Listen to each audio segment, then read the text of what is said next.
New laws and social norms are now in effect from 1st January 2019.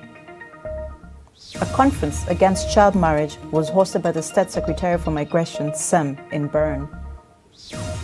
The Global Compact for Safe, Orderly and Regular Migration was adopted in Marrakesh, Morocco. A health guide to Switzerland for migrants is now available online. On Glimpse and Glamour, Ms. Nisreen Bachar from Morocco is the reigning Miss Africa Switzerland 2019 to 2020. The Inselspital organized the second edition of a Swiss symposium on refugee and migrants' health.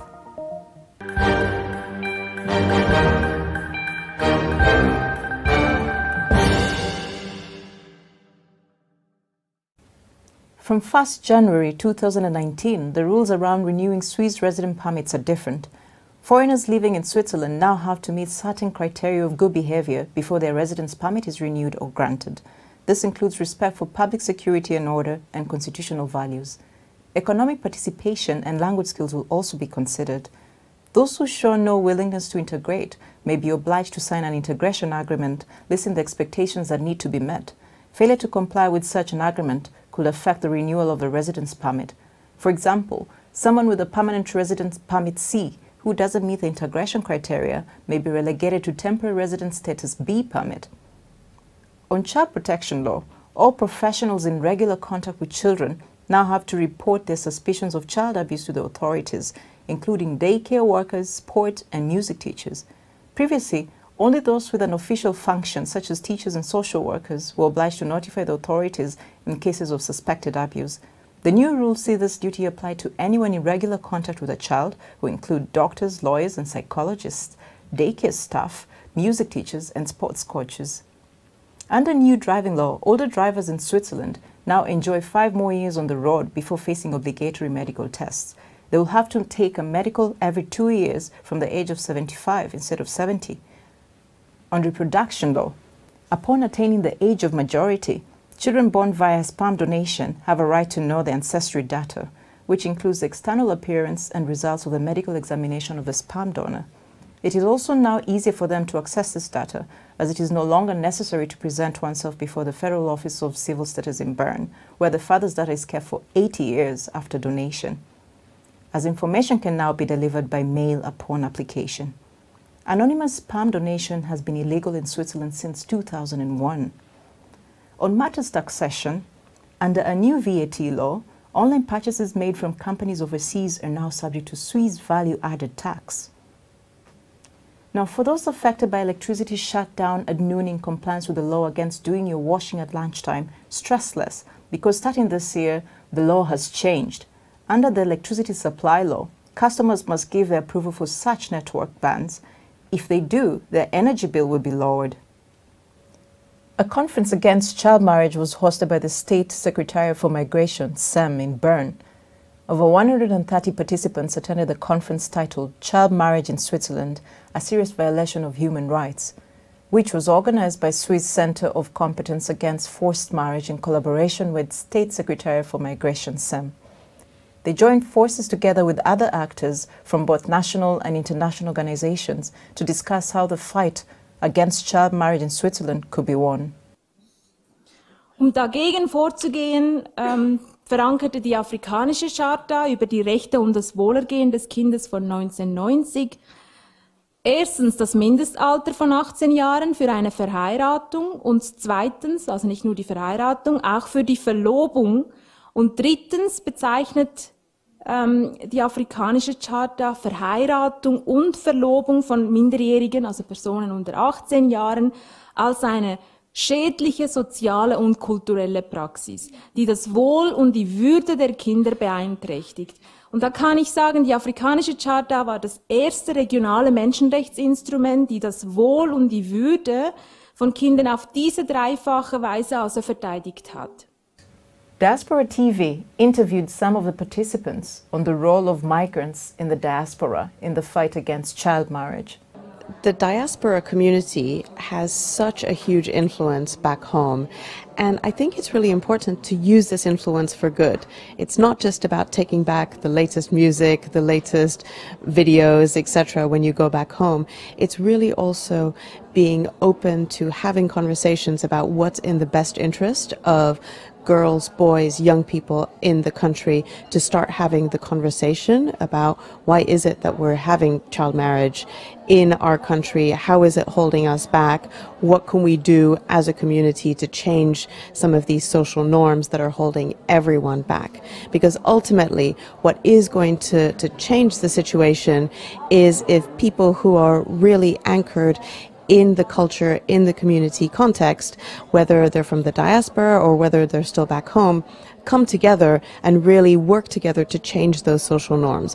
Traditions are made by people, they can be changed by people, and that's really important to keep in mind. After over 2 years of negotiation, finally the Global Compact for Safe, Orderly and Regular Migration was adopted in Marrakesh, Morocco, on the 10th December 2018, dubbed Marrakesh Migration Pact. Diaspora TV asked the participants what Global Compact means to them. This is what they had to say. This compact, in full respect for the sovereignty of states, establishes a framework of international cooperation that is absolutely essential when we face the enormous challenges of migration in today's world. Protecting the migrants from illegal ways, against human trafficking, exploitation.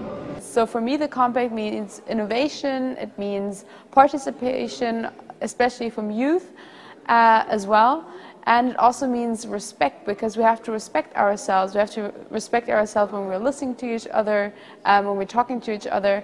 It's not about closing borders, it's about making migration's routes safe, supporting migrants to contribute to development.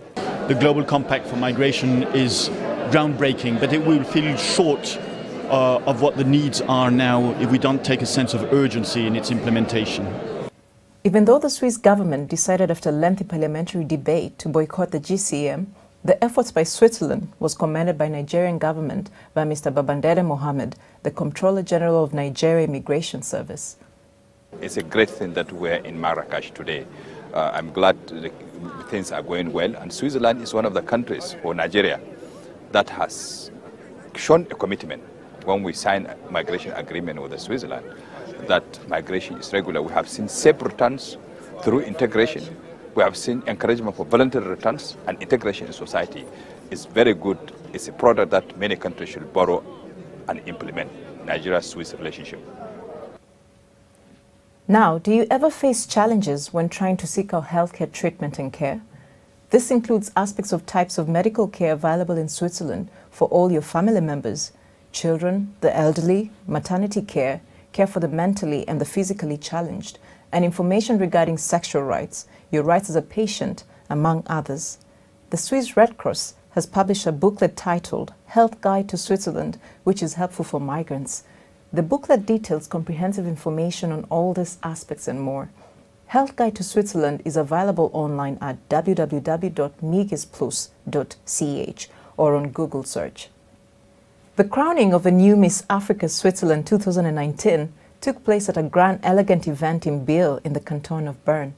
After a tough battle between 11 candidates, Ms. Nizrine Bachar from Morocco, a student of mathematics at the Swiss Federal Institute of Technology, Lausanne, was crowned as a new Miss Africa Switzerland 2019. Her reign will extend till 2020, when the next Miss Africa Switzerland will be held. Margaret Daramola of Nigeria was first runner-up, and Phoebe Nyones from Eritrea went home the second runner-up. Other prizes like Miss Devotion and Miss Culture were won by the candidate of Kenya and Ghana.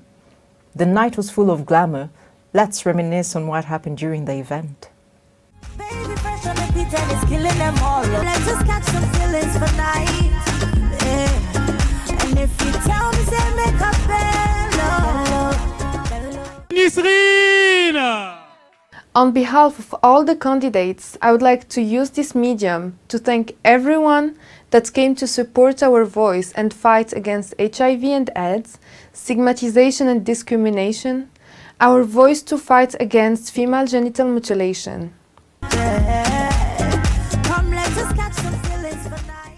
The second edition of a Swiss Symposium on Refugee and Migrants' Health that was organized by Inselspital in Bern was a huge success. Diaspora TV spoke with one of the organizing committee members, Dr. David Shiva Srivastava, who expatiated on the aims and objectives of the conference. People who have cultural barriers, who don't speak the language, are coming to the emergency department and want to get help, which is not available due to language barriers or other problems in their community, in their area. This also includes, of course, refugee and migrants and people from lower socioeconomic status. So what we are aiming for is to improve the service for these patients so that they can get what they need, even if they come to an emergency department or a university hospital. Diaspora TV Switzerland, your proud news partner in 6 languages, we want to thank you for your support all through 2018. We had over 4 million views on Facebook and YouTube, over 13,000 likes and 2,300 comments. Here for Diaspora TV, Maria Heise. See you next time.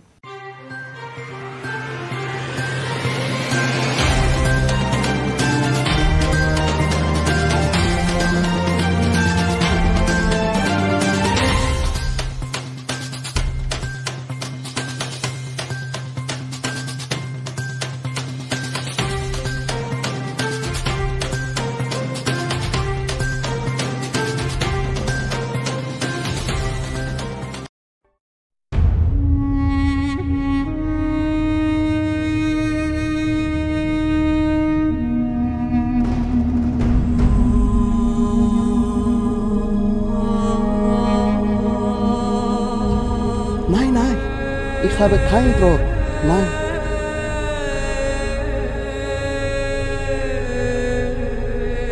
Lei, lass meine Kollegin in Ruhe.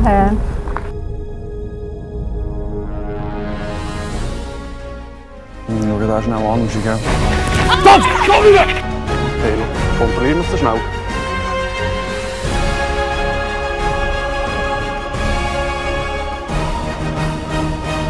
Könnt ihr uns sagen, warum seid ihr gesäckelt?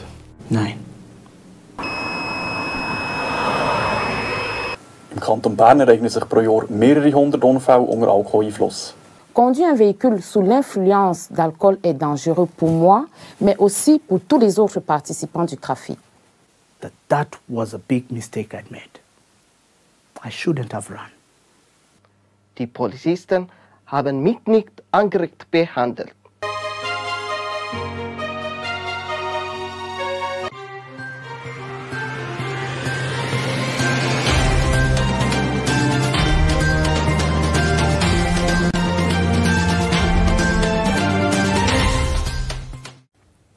Mesdames et messieurs, bonjour, je suis Yvette Ballé. Bienvenue à notre chaîne Diaspora TV Suisse. Voici les titres du journal. Les nouvelles lois et normes sociales sont rentrées en vigueur depuis le 1er janvier 2019. Une conférence contre le mariage des enfants a été organisée par le secrétaire d'État aux migrations à Berne. La soirée du glamour, Nisrine Bachar du Maroc est la nouvelle Miss Afrique Suisse 2019.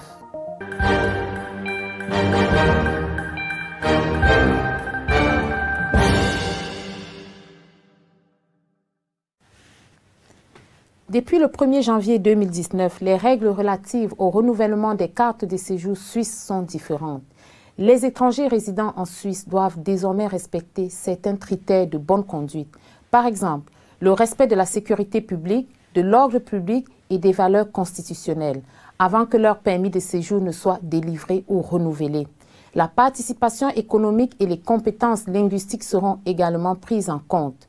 Ceux qui ne montrent aucune volonté d'intégration peuvent être obligés de signer un accord d'intégration énumérant les attentes à satisfaire. Le non-respect de cet accord pourrait affecter le renouvellement du titre de séjour. Par exemple, une personne possédant un permis de résident permanent C qui ne répond pas aux critères d'intégration pourra être reléguée au statut de résident B. La loi sur la protection de l'enfance. Tous les professionnels en contact régulier avec des enfants doivent désormais signaler leurs soupçons de maltraitance aux enfants. Auparavant, seules les personnes ayant une fonction officielle telles que les enseignants, et les travailleurs sociaux étaient obligés d'informer les autorités en cas de soupçon d'abus. Les nouvelles règles prévoient que cette obligation toute personne en contact régulier avec un enfant, tels que le personnel des services de garde, les professeurs de musique, les entraîneurs sportifs, les médecins, les avocats et les psychologues. Le code de la route. En Suisse, les conducteurs âgés ont désormais 5 années supplémentaires de conduite avant de se soumettre à des examens médicaux obligatoires. Ils devront passer un examen médical tous les 2 ans à partir de 75 ans au lieu de 70 ans. Droit de la reproduction. À l'âge de la majorité, les enfants nés d'un don de sperme ont le droit de connaître l'identité de leur père biologique, notamment l'apparence extérieure et les résultats du donneur de sperme. Il est également désormais plus facile d'accéder à ces données puisqu'il n'est pas nécessaire de se présenter à l'Office fédéral de l'État civil à Berne, où les données du père sont conservées 80 ans après le don. Les informations pouvant être désormais être transmises par courrier sur demande. Notons que le don de sperme anonyme est illégal en Suisse depuis 2001.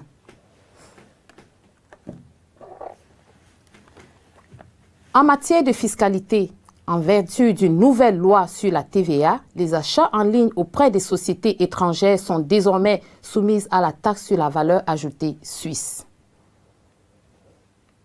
La demande en énergie augmenterait traditionnellement à l'heure du déjeuner, ce qui a incité plusieurs fournisseurs d'énergie en Suisse à interdire l'utilisation de machines à laver et de sèche-linge vers midi.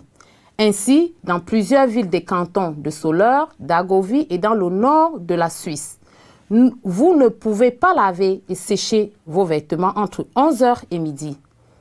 La loi sur l'approvisionnement en électricité a été adaptée en sorte que les clients doivent donner leur accord pour de telles interdictions de réseau. S'ils le font, leur facture énergétique sera réduite. Le comportement des consommateurs a changé, explique le responsable d'un fournisseur d'énergie, avec moins de personnes préparant des repas à l'heure du déjeuner.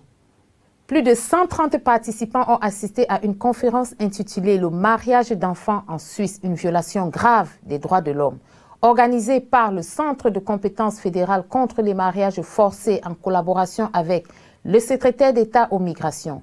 Ils ont uni leurs forces avec d'autres acteurs d'organisations nationales et internationales pour discuter de la manière dont la lutte contre les mariages des enfants en Suisse pourrait être gagnée. Diaspora TV a interviewé certains des participants sur le rôle des migrants de la diaspora dans la lutte contre le mariage des enfants. C'est très important que les migrants et les migrantes participent à cette lutte contre les mariages de mineurs. On sait qu'il y a des gens qui sont extrêmement engagés dans les pays d'origine et aussi dans la diaspora en Suisse contre les mariages de mineurs. Et vraiment, il s'agit de lancer la discussion dès que possible, de sensibiliser, de débattre ces sujets, soit dans des discussions informelles ou lors de soirées formelles qu'on peut organiser, par exemple, dans les associations de migrants. Si une association a envie d'organiser ce type de débat, mais n'a pas une personne qui se sent compétente ou qui a envie d'organiser ça elle-même, elle peut faire appel au service contre les mariages forcés qui peut venir pour animer un tel atelier dans une association de migrants et de migrantes. Le couronnement de la nouvelle Miss Afrique Suisse 2019 a été un événement élégant et grandiose à Bienne, dans le canton de Berne. Après une rude bataille entre 11 candidates, Nizerine Bachar du Maroc, étudiante en mathématiques à l'école polytechnique fédérale de Lausanne, a été sacrée nouvelle Miss Afrique Suisse 2019.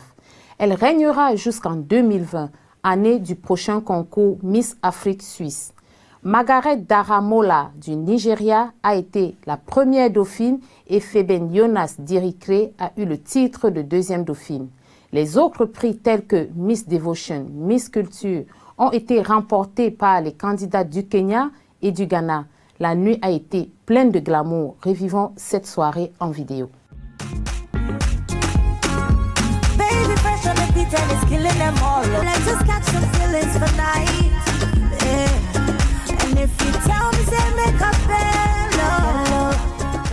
Nisrine! Bonjour, je m'appelle Nisrine Bachar, je suis marocaine, étudiante en première année mathématiques à l'École Polytechnique Fédérale de Lausanne et Miss Afrique Suisse pour l'année 2019. Au nom de toutes les candidates, je souhaiterais remercier toutes les personnes qui étaient venues nous soutenir et soutenir notre voix et notre combat contre le VIH et le sida, la stigmatisation, la discrimination et soutenir notre combat contre l'excision.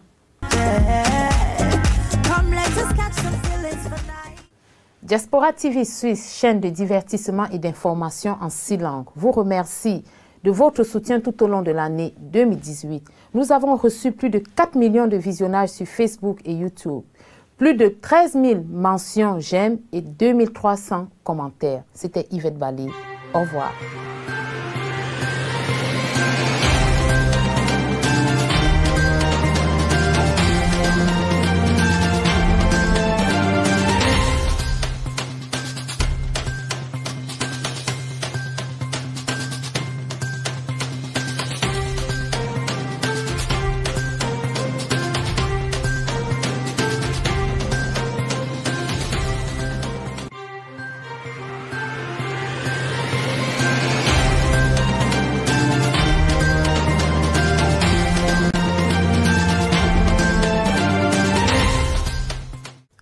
به نام خدا، سلام و وقت بخیر خدمت شما بینندگان عزیز. به مجموعه خبر فارسی با من مصطفی فردین از تلویزیون دیاسپورا در سوئیس خوش آمدید.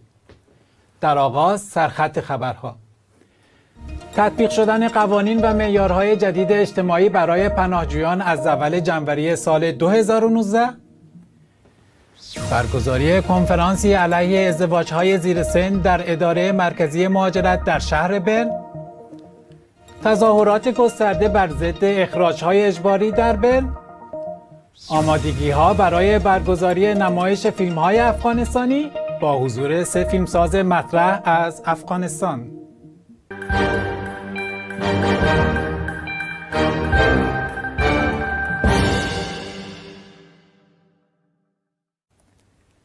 سر از تاریخ اول جنوری سال جاری، قوانین و معیارهای جدیدی برای تمدید و یا اعطای اقامت در سوئیس در نظر گرفته می شوند.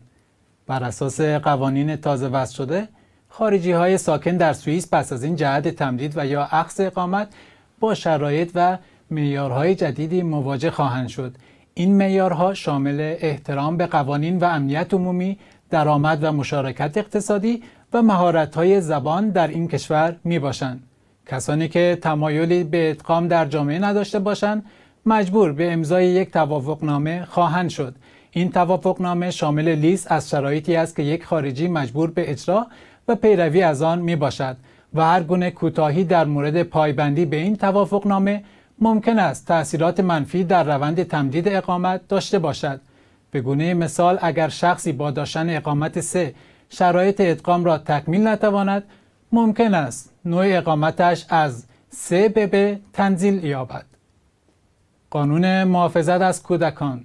بر اساس قوانین جدید سوء استفاده جنسی از کودکان، پس از این تمام افراد مسلکی که به گونه مرتبط با کودکان در ارتباط می باشند در صورت مشاهده نشانه ها از سوء استفاده جنسی باید به مقامات گزارش دهند. این در حالی است که قبلا صرف اشخاصی با وظایف رسمی دولتی مثل معلمین و کارمندان اجتماعی مجبور به انجام این کار بودند. اما طبق قانون جدید این وظیفه هر کسی است که به گونه مداوم با کودکان در ارتباط می باشند، مانند مسئولین کودکستان، معلمین موسیقی، پزشک، وکیل، روانشناس و مربی‌های ورزش. قانون رانندگی. در قانون جدید رانندگی تست های اجباری پزشکی از سن 70 سالگی به 75 تغییر کرده است. بر این اساس افراد 70 ساله 5 سال دیگر از رانندگی لذت بیشتر خواهند برد و بعد از سن 75 سالگی هر 2 سال یک بار مجبور به انجام معاینات پزشکی می باشند. قانون زاد و ولد. کودکان متولد شده از اسپرم اهدایی از این پس دسترسی آسانی در مورد داشتن هویت پدر بیولوژیکیشان خواهند داشت. قانون تازه تصویب شده زاد و ولد این اجازه را به کسانی می‌دهند که از طریق اهدای اسپرم به دنیا آمده و سن 18 را تکمیل کرده باشند. قبل از این درخواست کنندگان باید به اداره فدرال ثبت احوال نفوذ در شهر برن مراجعه می‌کردند، جایی که هویت اهدا کنندگان اسپرم تا 80 سال نگهداری می شود. اما حالا تمام اطلاعات از طریق ایمیل قابل دسترس خواهند بود. اهدای اسپرم در سوئیس قانونی بوده و صرف از سال 2001 ثبت هویت اهدا کننده به گونه گمنام ممنوع می باشد. قانون مالیات بر ارزش افزوده. خرید آنلاین از کمپانی‌های خارجی از این پس شامل قانون مالیات بر ارزش افزوده خواهند شد. بر این اساس قانون شرکت‌های گردش مالی 100,000 فرانک را در یک خرید اینترنتی داشته باشند مجبور به پیروی از قانون مالیات بر ارزش افزوده خواهند بود. دولت سوئیس هدف این کار را کاهش وابستگی خرید از سایت‌های چند ملیتی مثل ویش، ابی، آمازون و غیره عنوان کرده است که در رقابت سخت با محصولاتی است که در فروشگاه‌های سوئیسی یافت می‌شوند. قانون مالیات بر ارزش افزوده نوعی از مالیات غیر مستقیم است که خریدار به همراه بهای جنس می‌پردازد و فروشنده موظف است مقدار مالیات دریافتی را به خزانه دولت واریز کند. قانون شستشو در ظهر. به دلیل مصرف زیاد برق در نیمه روز چندین شرکت تامین کننده برق استفاده ماشین‌های لباسشویی و خشک‌کن را در بعضی از کانتون‌های شمالی سوئیس ممنوع قرار داده است. مثلا در کانتون سولوتورن و آرگاو کسی نمیتواند از ساعت 11 تا 12 ظهر از ماشین لباسشویی و یا خشک‌کن استفاده نماید.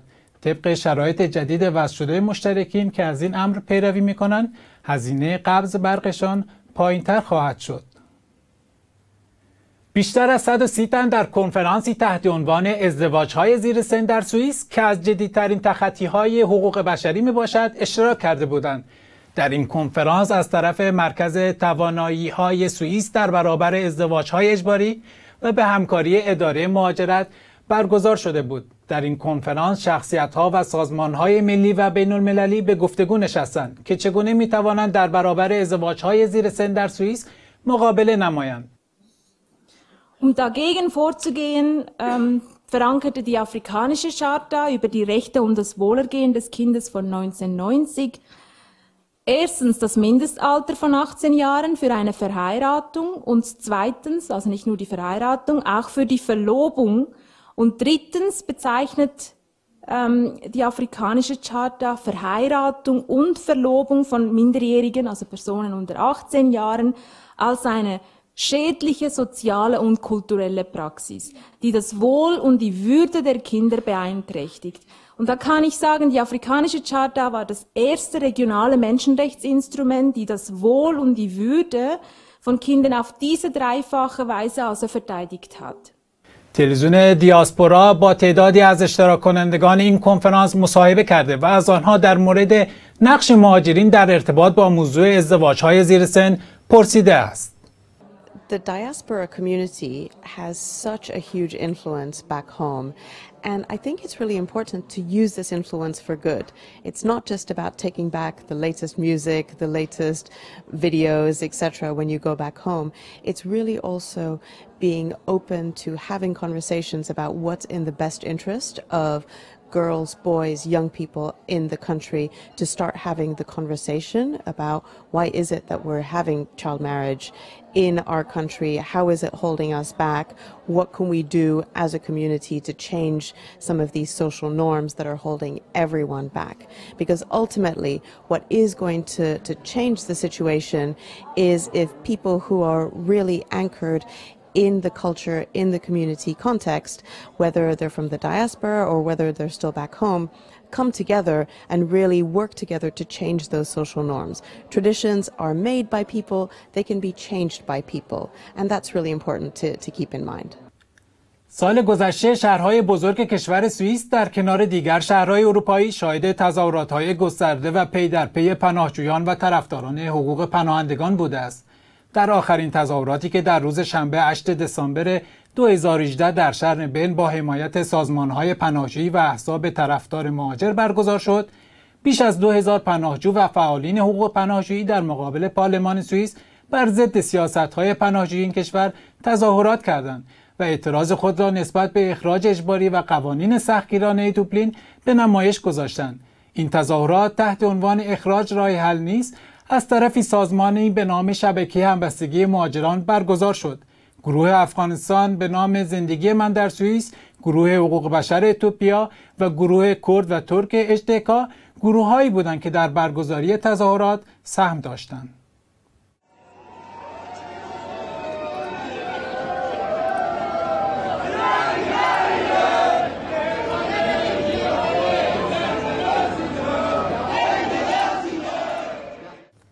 آمادگی‌ها برای برگزاری نمایش فیلم‌های افغانستان در سوئیس با حضور 3 فیلمساز افغانستانی.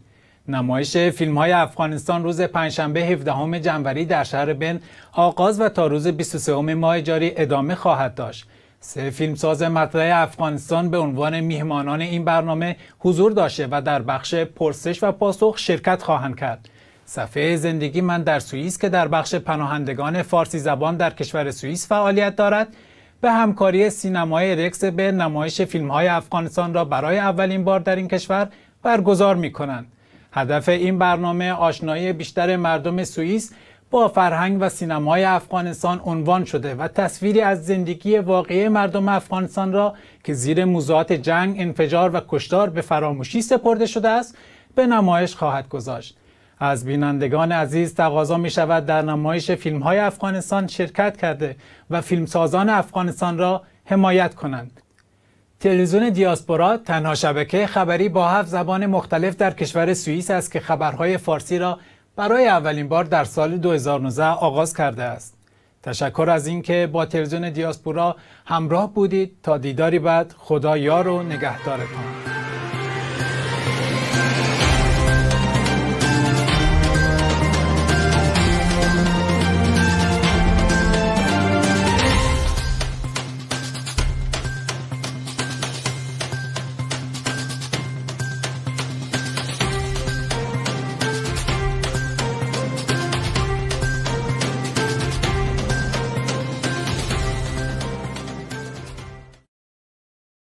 Ich wünschte mir, dass auf den anderen Ländern, so wie Südkorea oder so, dass sie dort auch ein gutes Leben haben und auch in die Schule können gehen.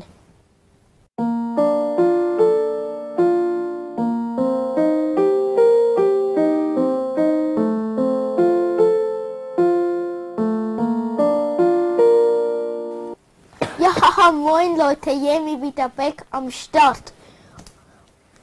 Ich und meine Generation Diaspora TV in Schweiz. Heute frage ich Fragen an Dare und Iris. Die erste Frage lautet, wie viele soziale Netzwerke kennst du, Dare? Ich kenne Netflix, Musical.ly, YouTube, WhatsApp, Instagram, Facebook, Twitter. Und du, Iris? YouTube, WhatsApp und Facebook und Musical.ly. Okay. Was findest du in YouTube cool? Dare? Ich finde cool, wenn man in der Schule etwas nicht weiß, kann man auf YouTube das eingeben, was man nicht weiß. Dann sieht man, so geht das und das, dann weiß man es oder kann lustige Videos schauen. Und du, Iris? Ich finde es gut, dass wenn Kinder das schauen, lernen Sachen und vergessen nicht die Sprachen, wo sie früher waren. Okay. So wie ich. Wenn YouTube nicht wiedergegeben, hätte ich Spanisch vergessen. Schon gewusst, dass soziale Medien sowie Facebook, YouTube und auch andere Sachen gefährlich sind? Ja, und ich will es für alle Frauen oder Vater oder so Sachen sagen, dass Videos oder so Sachen von YouTube sind gefährlich für das Gehirn und es sind so wie Drogen für die Kinder. Und du, Dare? Ja, so wie YouTube, Facebook und so können Sachen hochgeladen werden, wo nicht Surfen hochgeladen werden. Und bei Facebook kann jemand dich so wie hacken, in deinen Account reingehen und Sachen machen, wo man nicht darf. Was willst du werden in der Zukunft, Iris? Lehrerin. Warum Lehrerin? Weil ich arbeite gerne mit Kindern. Okay. Und was willst du werden, Dare? Ich möchte Polizist oder Fußballspieler werden. Okay, warum Polizist? Weil ich dann die Verbrecher fangen kann. Und warum Fußball? Weil ich selber Fußball spiele und weil es mir Spaß macht. Okay. Was ist dein Hobby, Dare? Fußball spielen. Wie machst du das? Mit dem Fuß. Könntest du das da vorne vorzeigen? Okay. Okay, kannst gehen. So. Und dann jongliere ich. Und dann mache ich so ein Tor.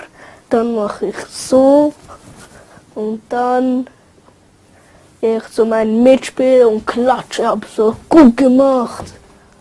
Dann sage ich Ole, Ole, Ole. Und du, Iris, was ist dein Hobby? Gymnastik. Kannst du uns das vorzeigen?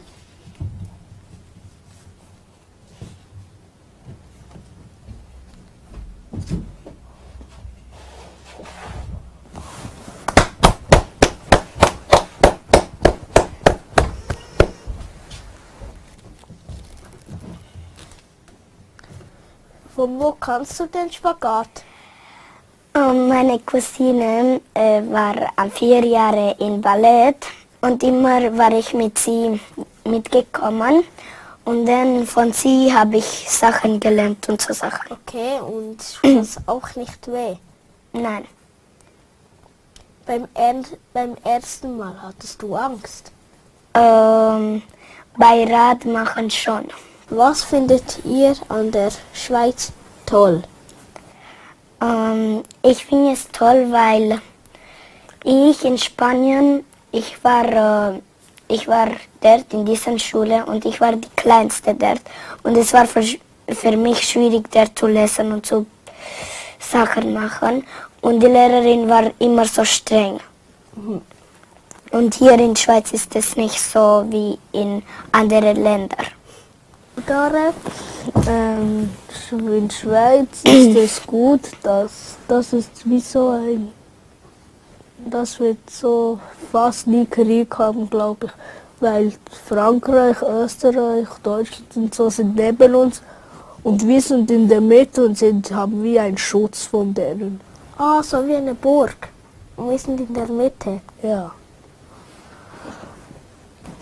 Wie findet ihr es eigentlich, dass die armen Kinder nicht in die Schule können? Ich finde es schlecht, weil sonst in der Leben kann man nicht lernen. Und wenn man nicht lernt, hat man keine Arbeit. Ich wünschte mir auch, dass die Geld hätten, um in die Schule zu gehen und Essen zu haben. Wie findest du das, Dare? Dass die armen Länder Geld haben, für die Schule zu bezahlen, weil hier in der Schweiz ist es gratis. Die Schule ist obligatorisch, aber in den anderen Ländern haben sie kein Geld für die Schule. Dare, hast du eine Frage für mich? Ja, wer ist dein Lieblings-YouTuber und wenn du Millionär wärst, würdest du an den Armen spenden? Ja, also wenn ich Millionär wäre, würde ich schon etwa so 200 bis 100 Franken ihnen geben. Und also die zweite Frage war was? Wer ist dein Lieblings-YouTuber? Mein Lieblings-YouTuber ist Chaos Freak. Und noch Danny Cheston. Und sonst keine mehr. Okay. Doch, noch Jelly. Und sonst echt keine mehr. Okay. Warum hast du diese Idee gehabt, diesen Programm zu machen? Also ich mache diesen Programm nicht so ganz. Mein Vater arbeitet jetzt daran. Und wenn werde ich groß sein, werde ich diesen Job übernehmen. Und jetzt fange ich schon von klein an, dass ich, wenn ich erwachsen werde, so gut wie er bin. Okay. Dann würde ich mal sagen. Ich glaube, du bist auf einem guten Weg. Ich auch. Und du auch bei Lehrerin und du bei Fußballspieler und Polizist. Amigo, muchachos.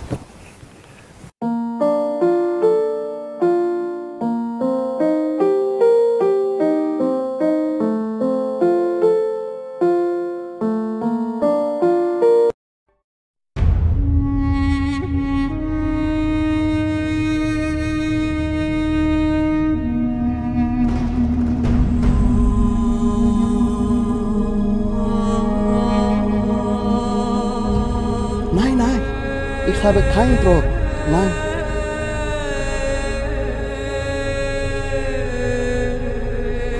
Lei, lass meine Kollegin in Ruhe.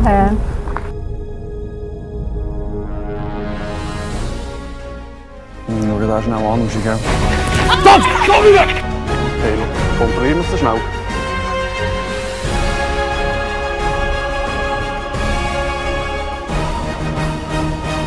Könnt ihr uns sagen, warum seid ihr gesäckelt? Nein. Im Kanton Bern ereignen sich pro Jahr mehrere hundert Unfälle unter Alkoholeinfluss. Conduire un véhicule sous l'influence d'alcool est dangereux pour moi, mais aussi pour tous les autres participants du trafic. That was a big mistake I'd made. I shouldn't have run. Die Polizisten haben mich nicht angerecht behandelt.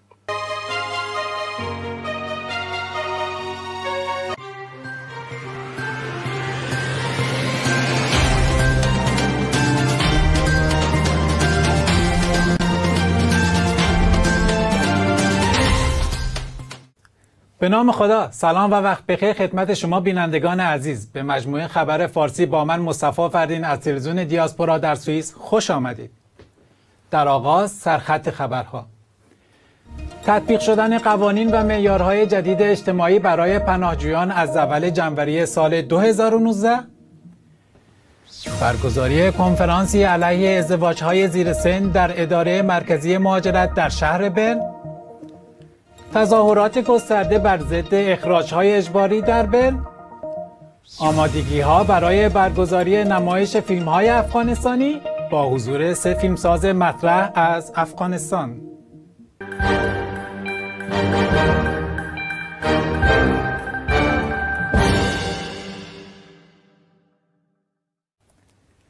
سر از تاریخ اول جنوری سال جاری، قوانین و معیارهای جدیدی برای تمدید و یا اعطای اقامت در سوئیس در نظر گرفته می شوند.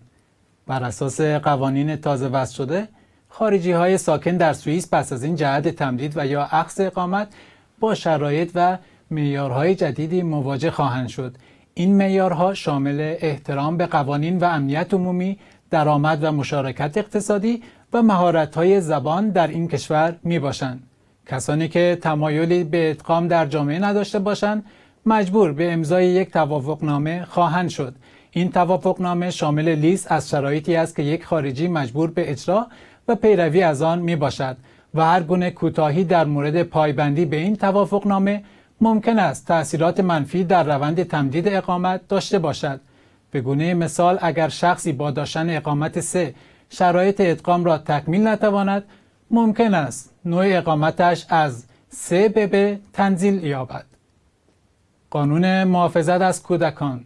بر اساس قوانین جدید سوء استفاده جنسی از کودکان، پس از این تمام افراد مسلکی که به گونه مرتبط با کودکان در ارتباط می باشند در صورت مشاهده نشانه ها از سوء استفاده جنسی باید به مقامات گزارش دهند. این در حالی است که قبلا صرف اشخاصی با وظایف رسمی دولتی مثل معلمین و کارمندان اجتماعی مجبور به انجام این کار بودند. اما طبق قانون جدید این وظیفه هر کسی است که به گونه مداوم با کودکان در ارتباط می باشند، مانند مسئولین کودکستان، معلمین موسیقی، پزشک، وکیل، روانشناس و مربی‌های ورزش. قانون رانندگی. در قانون جدید رانندگی تست های اجباری پزشکی از سن 70 سالگی به 75 تغییر کرده است. بر این اساس افراد 70 ساله 5 سال دیگر از رانندگی لذت بیشتر خواهند برد و بعد از سن 75 سالگی هر 2 سال یک بار مجبور به انجام معاینات پزشکی می باشند. قانون زاد و ولد. کودکان متولد شده از اسپرم اهدایی از این پس دسترسی آسانی در مورد داشتن هویت پدر بیولوژیکیشان خواهند داشت.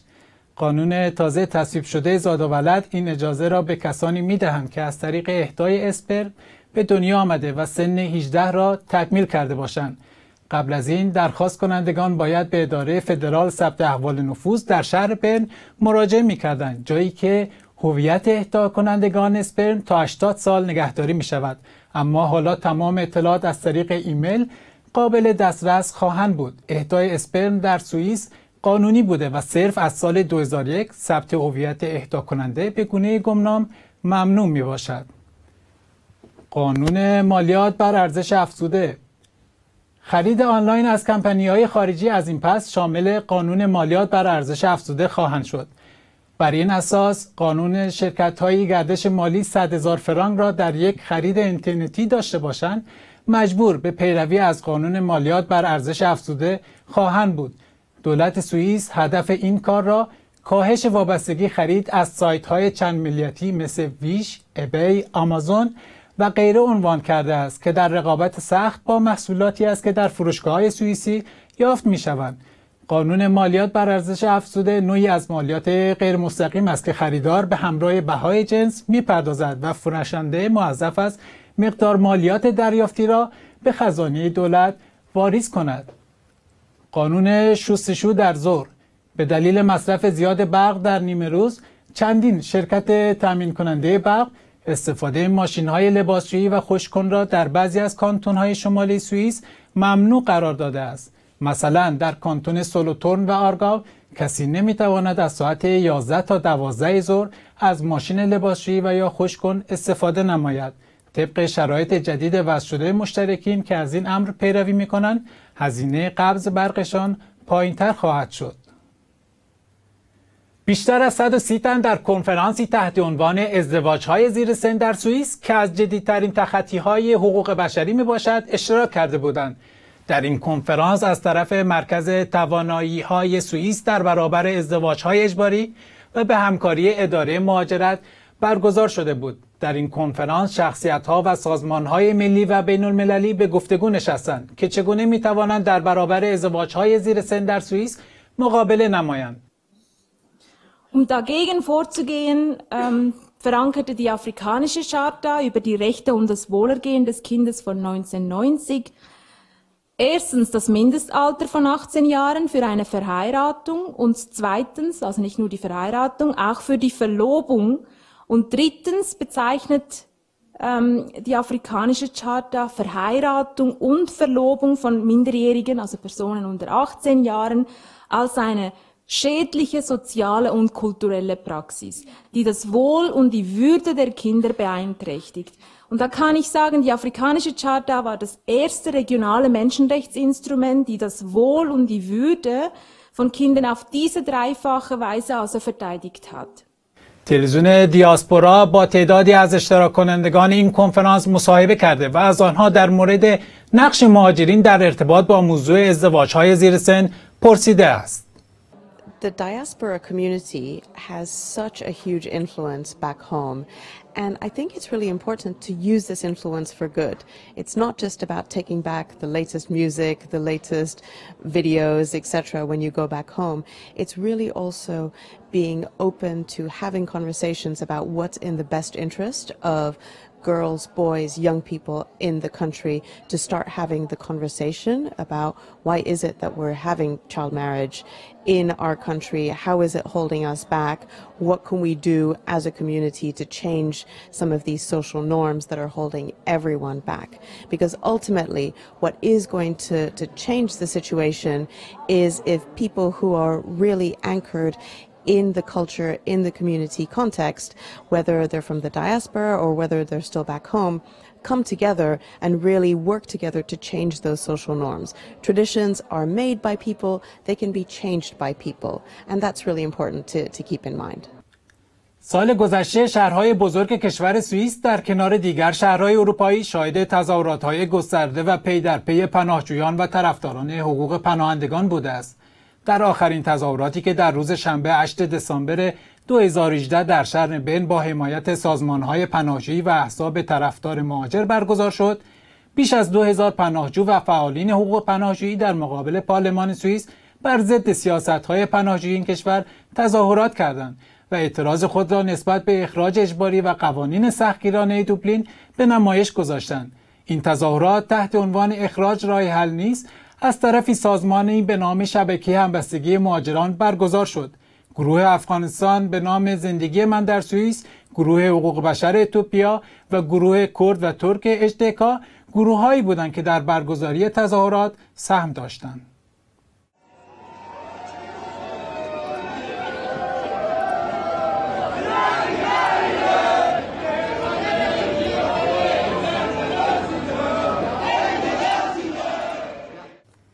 آمادگی‌ها برای برگزاری نمایش فیلم‌های افغانستان در سوئیس با حضور 3 فیلمساز افغانستانی. نمایش فیلم‌های افغانستان روز پنجشنبه 17 جنوری در شهر بن آغاز و تا روز 23 ماه جاری ادامه خواهد داشت. 3 فیلمساز مطرح افغانستان به عنوان میهمانان این برنامه حضور داشته و در بخش پرسش و پاسخ شرکت خواهند کرد. صفحه زندگی من در سوئیس که در بخش پناهندگان فارسی زبان در کشور سوئیس فعالیت دارد، به همکاری سینمای رکس به نمایش فیلم‌های افغانستان را برای اولین بار در این کشور برگزار می‌کنند. هدف این برنامه آشنایی بیشتر مردم سوئیس با فرهنگ و سینمای افغانستان عنوان شده و تصویری از زندگی واقعی مردم افغانستان را که زیر موضوعات جنگ، انفجار و کشتار به فراموشی سپرده شده است، به نمایش خواهد گذاشت. از بینندگان عزیز تقاضا می شود در نمایش فیلم های افغانستان شرکت کرده و فیلمسازان افغانستان را حمایت کنند. تلویزیون دیاسپورا تنها شبکه خبری با 7 زبان مختلف در کشور سوئیس است که خبرهای فارسی را برای اولین بار در سال 2019 آغاز کرده است. تشکر از اینکه با تلویزیون دیاسپورا همراه بودید. تا دیداری بعد، خدا یار و نگهدارتان.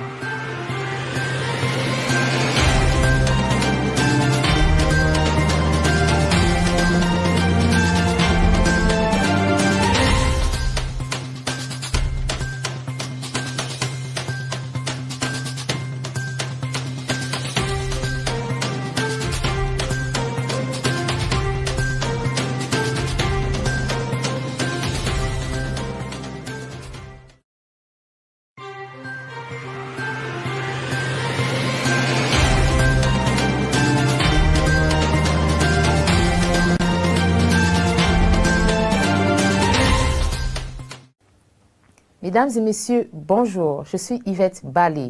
Bienvenue à notre chaîne Diaspora TV Suisse. Voici les titres du journal. Les nouvelles lois et normes sociales sont rentrées en vigueur depuis le 1er janvier 2019. Une conférence contre le mariage des enfants a été organisée par le secrétaire d'État aux migrations à Berne. La soirée du glamour, Nisrine Bacha du Maroc est la nouvelle Miss Afrique Suisse 2019.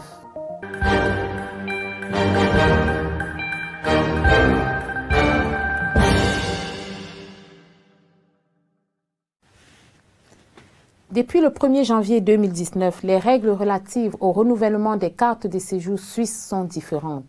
Les étrangers résidant en Suisse doivent désormais respecter certains critères de bonne conduite. Par exemple, le respect de la sécurité publique, de l'ordre public et des valeurs constitutionnelles, avant que leur permis de séjour ne soit délivré ou renouvelé. La participation économique et les compétences linguistiques seront également prises en compte. Ceux qui ne montrent aucune volonté d'intégration peuvent être obligés de signer un accord d'intégration énumérant les attentes à satisfaire. Le non-respect de cet accord pourrait affecter le renouvellement du titre de séjour. Par exemple, une personne possédant un permis de résident permanent C qui ne répond pas aux critères d'intégration pourra être reléguée au statut de résident B. La loi sur la protection de l'enfance. Tous les professionnels en contact régulier avec des enfants doivent désormais signaler leurs soupçons de maltraitance aux enfants. Auparavant, seules les personnes ayant une fonction officielle telles que les enseignants et les travailleurs sociaux étaient obligés d'informer les autorités en cas de soupçon d'abus. Les nouvelles règles prévoient que cette obligation soit appliquée à toute personne en contact régulier avec un enfant, tels que le personnel des services de garde, les professeurs de musique, les entraîneurs sportifs, les médecins, les avocats et les psychologues. Le code de la route. En Suisse, les conducteurs âgés ont désormais 5 années supplémentaires de conduite avant de se soumettre à des examens médicaux obligatoires. Ils devront passer un examen médical tous les 2 ans à partir de 75 ans au lieu de 70 ans. Droit de la reproduction.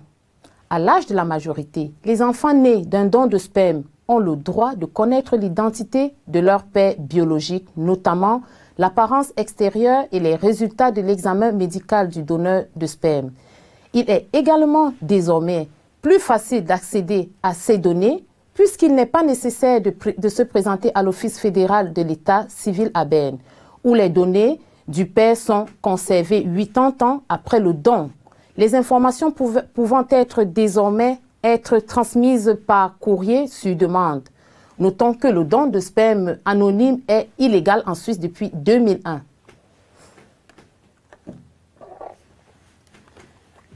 En matière de fiscalité, en vertu d'une nouvelle loi sur la TVA, les achats en ligne auprès des sociétés étrangères sont désormais soumis à la taxe sur la valeur ajoutée suisse. La demande en énergie augmenterait traditionnellement à l'heure du déjeuner, ce qui a incité plusieurs fournisseurs d'énergie en Suisse à interdire l'utilisation de machines à laver et de sèche-linge vers midi. Ainsi, dans plusieurs villes des cantons de Soleure, d'Agovie et dans le nord de la Suisse, vous ne pouvez pas laver et sécher vos vêtements entre 11h et midi. La loi sur l'approvisionnement en électricité a été adaptée en sorte que les clients doivent donner leur accord pour de telles interdictions de réseau. S'ils le font, leur facture énergétique sera réduite. Le comportement des consommateurs a changé, explique le responsable d'un fournisseur d'énergie avec